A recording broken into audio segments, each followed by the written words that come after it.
ভিতরে অসংখ্য লেয়ারযুক্ত, বাহিরে ক্রিস্পি আর ভিতরে কিন্তু অনেক নরম এবং সফট। এই ধরনের বাফলা বাটি আপনারা কখনো খেয়েছেন কিনা আমি জানি না। আমি দুটি টেস্ট বাফলা বাটির আপনাদের সঙ্গে শেয়ার করব। যদি কখনো আপনারা এই দুটো টেস্ট ট্রাই করে না থাকেন তো অবশ্যই একবার ট্রাই করে দেখুন। বাই দ্য ওয়ে, আমি আনিশা, এএসএস রান্নাঘরে আপনাদের সকলকে আবারও স্বাগতম। এখানে আমি হালকা কুসুম গরম জল নিয়ে নিচ্ছি এবং বাফলা বাটি তৈরির জন্য এখানে ব্যবহার করছি সুজিটাকে আমি একেবারে ছোট দানার সুজিটা ব্যবহার করছি। এই সুজিটা আমি এই গরম জলের মধ্যে দিয়ে দিলাম এবং আমরা এই জায়গায় যে আটাটা ব্যবহার করব সেখানে কিন্তু আমরা অবশ্যই মনে রাখবো যে আমরা যে আটার রুটি খাই আর কি আমরা সেই আটাটাই কিন্তু এখানে ব্যবহার করব। ময়দা দিয়ে এই বাফলা বাটিটা করতে যাব না, ময়দা দিয়ে যখন আমরা এই বাফলা বাটিটা করতে যাব তখন কিন্তু সেই অরিজিনাল টেস্টটা আমরা পাবো না। এই বাফলা বাটিটা অরিজিনালি অনেক মজা লাগে বা টেস্টি হয়। এখানে আমি প্রয়োজন বা স্বাদ অনুযায়ী চিনি ব্যবহার করলাম এবং দিয়ে দেব একটুখানি লবণ আর দিচ্ছি একটুখানি গোটা জিরা দিয়ে আমি এই ডোটাকে খুব সুন্দর করে মেখে নেব। একটা ডো করে নেব বড় আকারে এবং 15 থেকে 20 মিনিটের জন্য এটাকে রেস্টে রেখে দেবো যেন আটাটা খুব সুন্দরভাবে সফট হয়ে আসে। এটাকে একটুখানি মেখে আমরা কিন্তু ছোট ছোট করে ডো করে নেব। আপনারা যেভাবে বাফলা বাটিগুলো করতে চান অনেকে বড় বড় সাইজে করে, কিন্তু আমি এখানে আপনাকে ছোট এবং মিডিয়াম সাইজের দুটি সাইজে আমি আপনাদের সঙ্গে শেয়ার করব। এখন বাফলা বাটিগুলোকে সাধারণত আমরা দেখা যায় যে হাত দিয়ে গোল করে রাখি, যেহেতু আমরা অসংখ্য লেয়ার করব যার কারণে এইখানে আমি রুটি আকারে বেলে নিলাম এবং বেলার পর এর মধ্যে আমরা তেল ব্রাশ করে দিচ্ছি।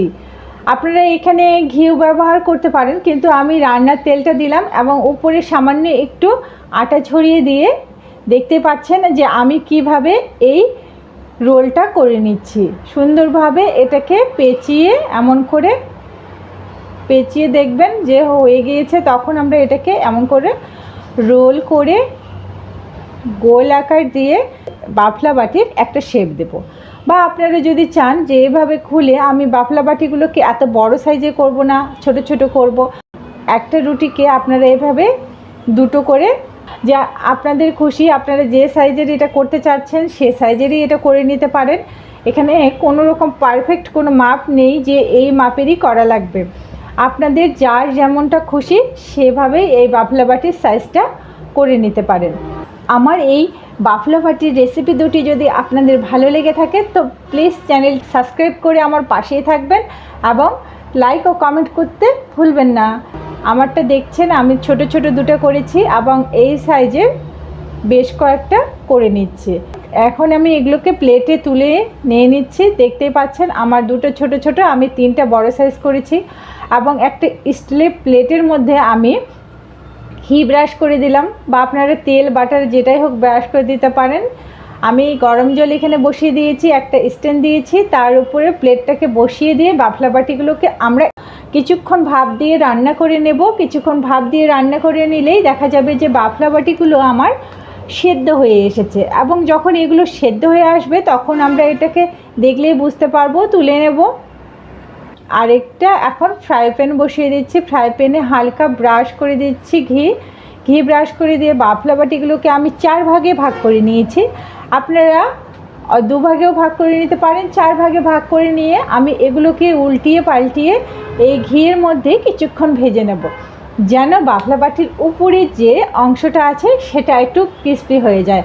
আমরা সবাই জানি যে এই বাফলা বাটিগুলো সাধারণত দেখা যায় যে অনেকে বেসন এখানে ইউজ করে বা হলুদ ইউজ করে, আমি কোনোটাই ইউজ করিনি। আপনারা যদি মন চায় বা আপনাদের খুশি এখানে আপনারা হলুদও ব্যবহার করতে পারেন বা সুজির পরিবর্তে আপনারা কিন্তু বেসনটাও ইউজ করতে পারেন। এখন আমি উপরে একটু একটু করে ঘি ব্রাশ করে দিই, কিছুক্ষণ এটাকে ভেজে নেব যেন উপরের সমস্ত অংশগুলোই ক্রিস্পি হয়ে যায় এবং পারফেক্ট একটা লুক আসে এবং টেস্ট আসে। এখন আমার এটা হয়ে গিয়েছে, আমি প্লেটে তুলে সুন্দরভাবে সার্ভ করব। একটা টেস্ট আপনাদের সঙ্গে আমি শেয়ার করে দিলাম, সেটা হচ্ছে এভাবেই আপনারা গরম গরম সার্ভ করতে পারেন। বিভিন্ন রকমের চাটনি, সস, আমি মেয়োনিজ এবং টমেটো সস দিয়ে সার্ভ করেছি এবং এভাবেও কিন্তু খেতে অসম্ভব ভালো লাগে এবং খুব টেস্টি হয়। এর ভিতরে যে লেয়ারগুলো আপনারা দেখলেই বুঝতে পারবেন, এক একটা লেয়ার একেবারে পারফেক্ট হয়ে এসেছে এবং ভিতরে কতটা সফট হয়েছে। এখন আমরা চলে যাচ্ছি আরেকটি টেস্টে। আপনারা আসলে ভাবতেও পারবেন না, যারা আমরা একটু ঝাল ঝাল বা স্পাইসি কোনো কিছু খেতে খুব পছন্দ করি তারা কিন্তু এই টেস্টটা ট্রাই করতে পারি। এখন আমি ফ্রাই প্যানে একটুখানি তেল দিয়ে এখানে রসুন কুচি, পেঁয়াজ কুচি এবং লঙ্কা কুচি ব্যবহার করেছি। আমি লাল লঙ্কা এবং সবুজ লঙ্কাটা ব্যবহার করছি। একটুখানি আমি এখানে ব্যবহার করব লবণ দিয়ে আমি খুব সুন্দর মতো পেঁয়াজগুলোকে ভেজে নেব। একেবারে যে লালচে করে ভাজা লাগবে তার কোনো কথা নেই, হালকা ভেজে নিলেই হয়ে যাবে। যখন একটু ভাজা হয়ে যাবে তখনই আমি এর মধ্যে 2 চামচের মতো সয়া সস অ্যাড করে দেব। সয়া সসটা অ্যাড করে দেওয়ার পরে এখানে আমি টমেটো সস অ্যাড করে দেব।